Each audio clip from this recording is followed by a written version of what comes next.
Chapter 3. Come Away, Come Away.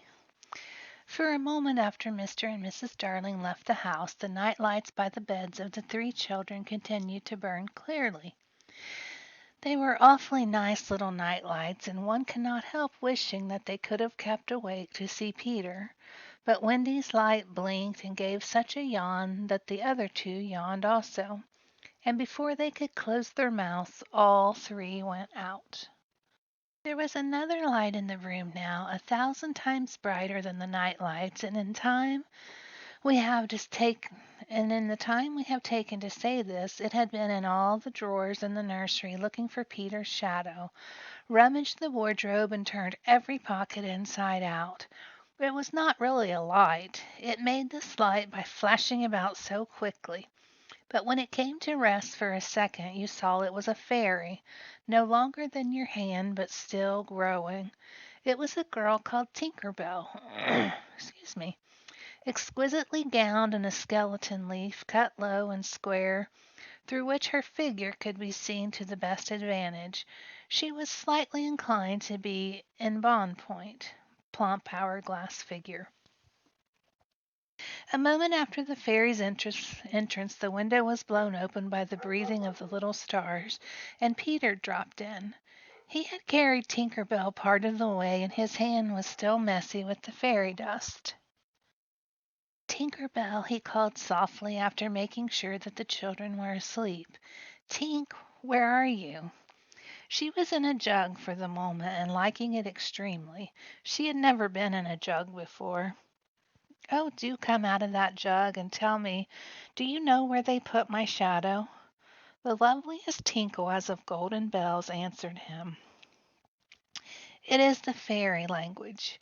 You ordinary children can never hear it, but if you were to hear it, you would know that you had heard it once before. Tink said that the shadow was in the big box. She made the chest of drawers, and Peter jumped at the drawers, scattering their contents to the floor with both hands as kings toss halfpennies to the crowd. In a moment he had recovered his shadow, and in his delight he forgot that he had shut Tinker Bell up in the drawer. If he thought at all, but I don't believe he ever thought, it was that he had his shadow, and when brought near each other would join like drops of water, and when they did not he was appalled. He tried to stick it on with soap from the bathroom, but that also failed. A shudder passed through Peter, and he sat on the floor and cried. His sobs woke Wendy as she sat up in the bed. She was not alarmed to see a stranger crying on the nursery floor. She was only pleasantly interested. "Boy," she said courteously, "why are you crying?"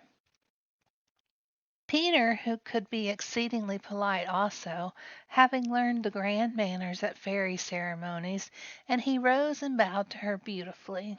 She was much pleased and bowed beautifully to him from the bed. "What's your name?" he asked. "Wendy Moria Angela Darling," she replied with some satisfaction. "What's your name?" "Peter Pan." She was already sure that he must be Peter, but it did seem a comparatively short name. "Is that all?" "Yes," he replied rather sharply. He felt for the first time that it was a shortish name. "I'm so sorry," said Wendy Moria Angela. "It doesn't matter," Peter gulped. She asked where he lived. "Second to the right," said Peter, and then straight on till morning. What a funny address! Peter had a sinking. For the first time he felt that perhaps it was a funny address. "No, it isn't," he said. "I mean," Wendy said nicely, remembering that she was hostess, "is that what they put on the letters?" He wished she had not mentioned letters. "Don't get any letters," he said contemptuously. "But your mother gets letters." "Don't have a mother," he said. Not only had he no mother, but he had not the slightest desire to have one. He thought them very overrated persons. Wendy, however, felt at once that she was in the presence of a tragedy. "Oh, Peter, no wonder you were crying," she said, and got out of bed and ran to him. "I wasn't crying about mothers," he said rather indignantly. I was crying because I can't get my shadow to stick on. Besides, I wasn't crying." "It has come off?" "Yes." Then Wendy saw the shadow on the floor looking so draggled, and she was frightfully sorry for Peter. "How awful!" she said, but she could not help smiling when she saw that he had been trying to stick it on with soap. How exactly like a boy! Fortunately, she knew at once what to do. "It must be sewn on," she said, and just a little patronizingly. "What's sewn?" he said. "You're dreadfully ignorant." "No, I'm not." But she was exulting in his ignorance. "I shall sew it on for you, my little man," she said, though he was as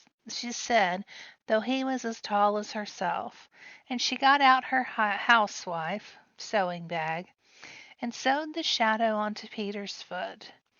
"I dare say it will hurt a little," she warned him. "Oh, I shan't cry," said Peter, who was already of the opinion that he had never cried in his life. And he clenched his teeth and did not cry, and soon his shadow was behaving properly, though still a little creased. "Perhaps I should have ironed it," Wendy said thoughtfully. But Peter, boylike, was indifferent to appearances, and he was now jumping about in the wildest glee. Alas, he had already forgotten that he owed his bliss to Wendy. He thought he had attached the shadow himself. "How clever am I!" he crowed rapturously. "Oh, the cleverness of me!" It is humiliating to have to confess that this conceit of Peter was one of his most fascinating qualities. To put it with brutal frankness, there was never a cockier boy. But for the moment Wendy was shocked. "You conceit! Braggart!" she exclaimed, with a frightful sarcasm. "Of course I did nothing." "You did a little," Peter said carelessly, and continued to dance. "A little," she replied with hauteur pride. "If I am no use, I can at least withdraw," she said, and she sprang in the most dignified way into the bed and covered her face with the blankets. To induce her to look up, he pretended to be going away, and when this failed, he sat on the end of her bed and tapped her gently with his foot. "Wendy," he said, "don't withdraw. I can't help crowing, Wendy, when I'm pleased with myself." Still she would not look up, though she was listening eagerly. "Wendy," he continued, in a voice that no woman has ever yet been to resist, "Wendy, one girl is more use than 20 boys." Now Wendy was every inch a woman, there were not very many inches, and she peeped out of the bedclothes. "Do you really think so, Peter?" "Yes, I do." "I think it's perfectly sweet of you," she declared, "and I'll get up again." And she sat with him on the side of the bed. She also said she would give him a kiss if he liked. But Peter did not know what she meant, and he held out his hand expectantly. "Surely you know what a kiss is," she said, aghast. "I shall know when you give it to me," he replied stiffly, and not to hurt his feelings she gave him a thimble. "Now," said he, "shall I give you a kiss?" And she replied with a slight primness, "If you please." She made herself rather cheap by inclining her face towards him, but he merely dropped an acorn button into her hand, so she slowly returned her face to where it had been before, and said nicely that she would wear his kiss on the chain around her neck. It was lucky that she did put it on that chain, for it was afterwards to save her life. When people in our set are introduced, it is customary for them to ask each other's age, and so Wendy, who always liked to do the correct thing, asked Peter how old he was. It was not really a happy question to ask him. It was like an examination paper that asks grammar, when what you want to be asked is Kings of England. "I don't know," he replied uneasily, "but I am quite young." He really knew nothing about it. He had merely suspicions, but he said at a venture, "Wendy, I ran away the day I was born." Wendy was quite surprised but interested, and she indicated in a charming drawing room manner by the touch on her nightgown that he could sit nearer to her. "It was because I heard father and mother," he explained in a low voice, "talking about what I was going to be when I became a man." He was extraordinarily agitated now. "I don't ever want to be a man," he said with passion. "I always want to be a little boy and to have fun.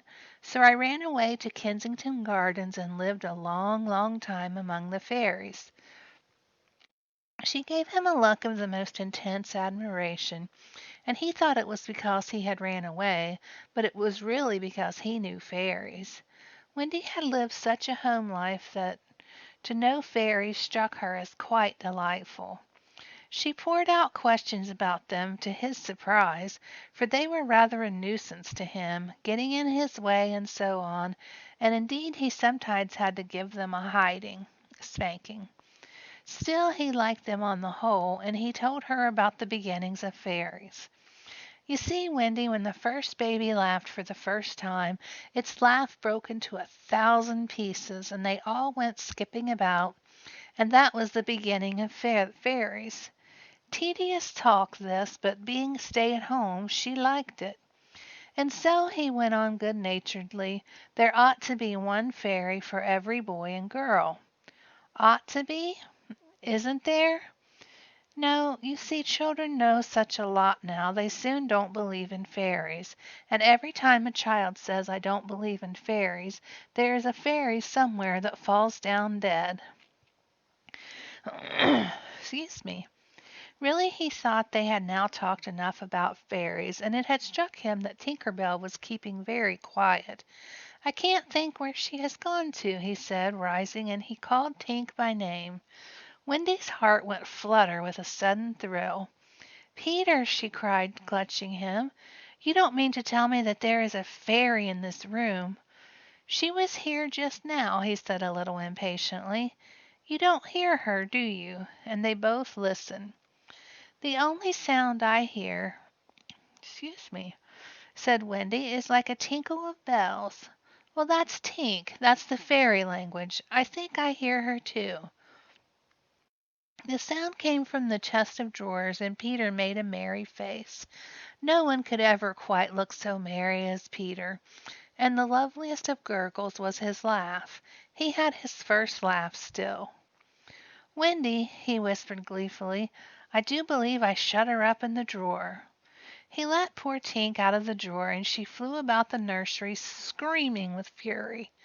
"You shouldn't say such things," Peter retorted.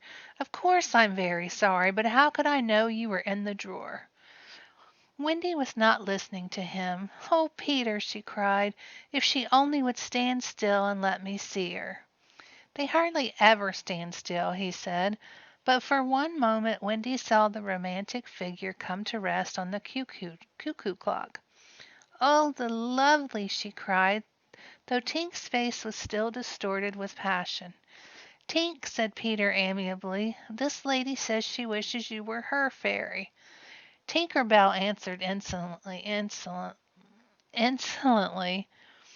"What does she say, Peter?"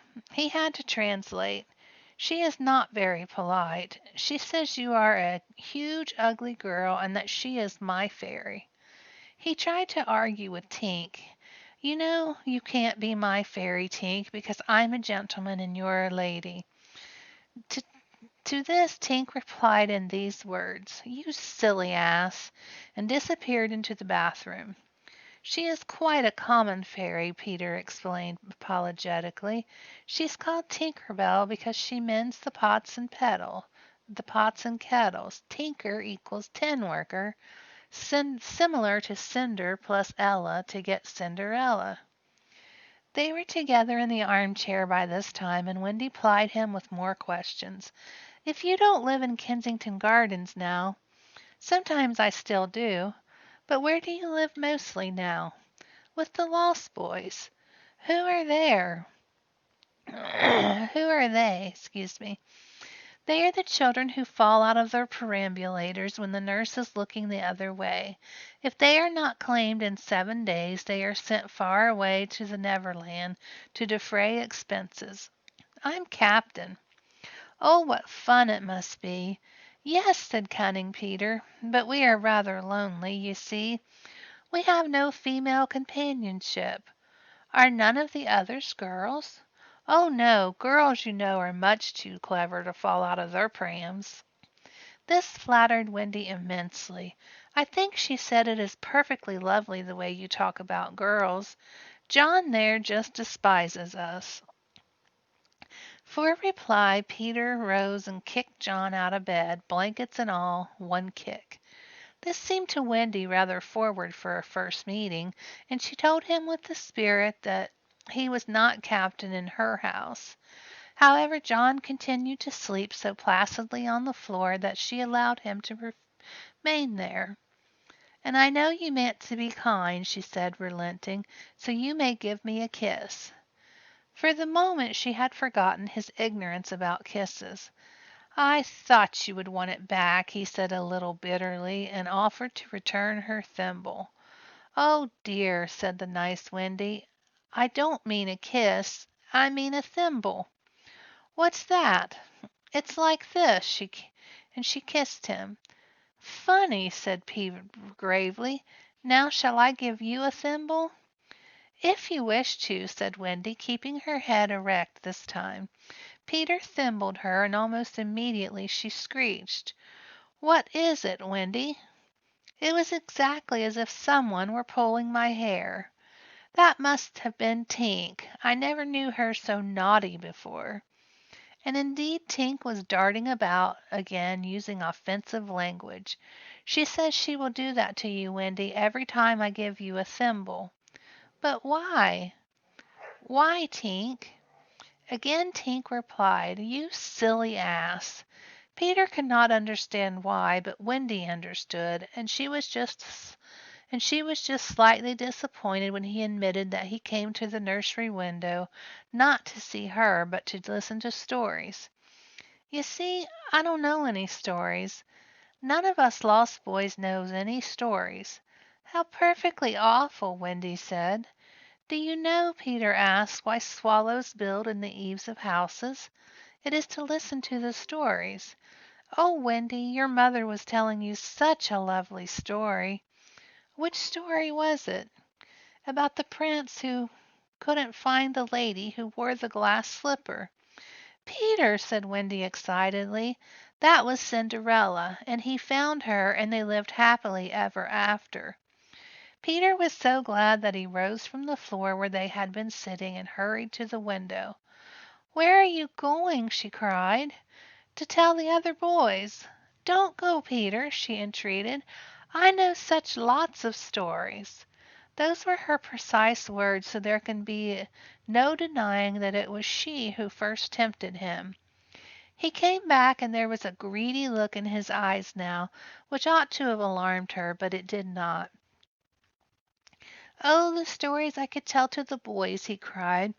And then Peter gripped her and began to draw her towards the window. "Let me go!" she ordered him. "Wendy, do come with me and tell the other boys." Of course she was very pleased to be asked, but she said, "Oh, dear, I can't. Think of Mummy. Besides, I can't fly." "I'll teach you." "Oh, how lovely to fly. I'll teach you how to jump on the wind's back, and then away we go." "Oh!" she exclaimed rapturously. "Wendy, Wendy, when you are sleeping in your silly bed, you might be flying about with me and saying funny things to the stars. Ooh! And Wendy, there are mermaids." "Mermaids with tails?" "Such long tails." "Oh!" cried Wendy, "to see a mermaid." He had become frightfully cunning. "Wendy," he said, how we should all respect you." She was wriggling her body in distress. It was quite as if she were trying to remain on the nursery floor. But he had no pity for her. "Wendy," he said, the sly one, "you could tuck us in at night. Oh!" None of us had ever been tucked in at night. Oh," and her arms went out to him, "and you could darn our clothes and make pockets for us. None of us has any pockets." How could she resist? "Of course it's awfully fascinating," she cried. "Peter, would you teach John and Michael to fly too?" "If you like," he said indifferently, and she ran to John and Michael and shook them. "Wake up!" she cried. "Peter Pan has come, and he is to teach us how to fly." John rubbed his eyes. "Then I shall get up," he said. Of course he was on the floor already. "Hallo," he said, "I am up." Michael was up by this time too, looking as sharp as a knife with 6 blades and a saw, but Peter suddenly signed silence. Their faces assumed the awful craftiness of children listening for sounds from the grown-up world. All was as still as salt. Then everything was right. No, stop. Everything was wrong. Nana, who had been barking distressfully all evening, was quiet now. It was her silence they had heard. "Out with the light! Hide, quick!" cried John, taking command for the only time throughout the whole adventure. And thus when Liza entered, holding Nana, the nursery seemed quite its old self, very dark, and you would have sworn you heard its 3 wicked inmates breathing angelically as they slept. They were really doing it artfully from behind the window curtains. Liza was in a bad temper, for she was mixing the Christmas puddings in the kitchen, and had been drawn from them with a raisin still on her cheek by Nana's absurd suspicions. She thought the very best way of getting a little quiet was to take Nana to the nursery for a moment, but in custody, of course. "There, you suspicious brute," she said, not sorry that Nana was in disgrace. "They are perfectly safe, aren't they? Every one of the little angels sound asleep in bed. Listen to their gentle breathing." Here Michael, encouraged by his success, breathed so loudly that they were nearly detected. Nana knew that kind of breathing, and she tried to drag herself out of Liza's clutches. But Liza was dense. "No more of it, Nana," she said firmly, pulling her out of the room. "I warn you, if you bark again I shall go straight for the master and missus and bring them home from the party, and then oh, won't master whip you just!" She tied the unhappy dog up again, but do you think Nana ceased to bark? Bring master and missus home from the party, why that was just what she wanted. Do you think she cared whether she was whipped so long as her charges were safe? Unfortunately, Liza returned to her puddings, and Nana, seeing that no help would come for her, strained and strained at the chain until at last she broke it. In another moment she had burst into the dining room of 27 and flung up her paws to heaven, her most expressive way of making a communication. Mr. and Mrs. Darling knew at once that something terrible was happening in their nursery, and without a good-bye to their hostess they rushed into the street. But it was now 10 minutes since the 3 scoundrels had been breathing behind the curtains, and Peter can do a great deal in 10 minutes. We now return to the nursery. "It's all right," John announced, emerging from his hiding place. "I say, Peter, can you really fly?" Instead of troubling to answer him, Peter flew around the room, taking the mantelpiece on the way. "How topping!" said John and Michael. "How sweet!" cried Wendy. "Yes, I'm sweet. Oh, I'm so sweet," said Peter, forgetting his manners again. It looked delightfully easy, and they tried it first from the floor and then from their beds, but they always went down instead of up. "I say, how do you do it?" asked John, rubbing his knee. He was quite a practical boy. "You just think lovely, wonderful thoughts," Peter explained, "and they lift you up in the air." He showed them again. "You're so nippy at it," John said. "Couldn't you do it very slowly once?" Peter did it both slowly and quickly. "I've got it now, Wendy," cried John, but soon he found out he had not. None of them could fly an inch, though even Michael was in words of 2 syllables, and Peter did not know A from Z. Of course Peter had been trifling with them, for no one can fly unless the fairy dust has been blown on them. Fortunately, as we have mentioned, one of his hands was messy with it, and he blew some on each of them with the most superb results. "Now just wiggle your shoulders this way," he said, "and let go." They were all on their beds, and gallant Michael let go first. He did not quite mean to let go, but he did it, and immediately he was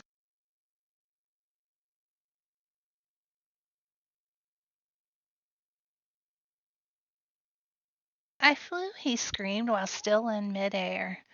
John let go and met Wendy near the bathroom.